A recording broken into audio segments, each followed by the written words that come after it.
आणि गृहमंत्री देखील आहेत, पोलीस खाता त्यांच्याकडे आहे. आणि हा जर प्रकार दुसऱ्या पक्षाची सत्ता असती आणि घडला असता तर त्यांनी या राजीनामा घेण्यासाठी सगळ्या सदनामध्ये कालवा करून टाकला असता. आज त्यांचं थोबाड का बंद आहे?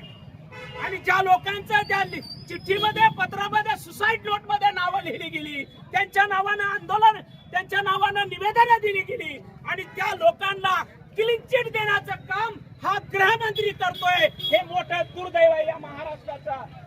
या गृहमंत्र्याला थोडी जरी लाज लज्जा असेल, अरे एवढा मोठं चौकशी करण्याच्या यंत्रणा आहेत, या यंत्रणांचा दुरुपयोग करून तुम्ही त्या यंत्रणांचा रिपोर्ट येण्याच्या अगोदरच तुम्ही त्यांना क्लीन चिट देता, म्हणजे ही कानून व्यवस्था बिघडण्याचं काम हा गृहमंत्री करतोय. आणि या गृहमंत्र्याला या महाराष्ट्राचा गृहमंत्री राहण्याचा अधिकार नाहीये असं आमचं आम आदमी पार्टीचं म्हणणं आहे.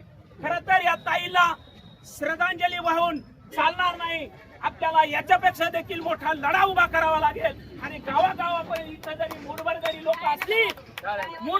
लोक असली तरी आपल्याला गावागावामध्ये बाळासाहेब मोरेंचा एक संकल्पना होती, ही शोकसभा फक्त जिल्ह्यामध्ये किंवा तालुक्यामध्ये न होता एका सर्कल मध्ये झाली पाहिजे.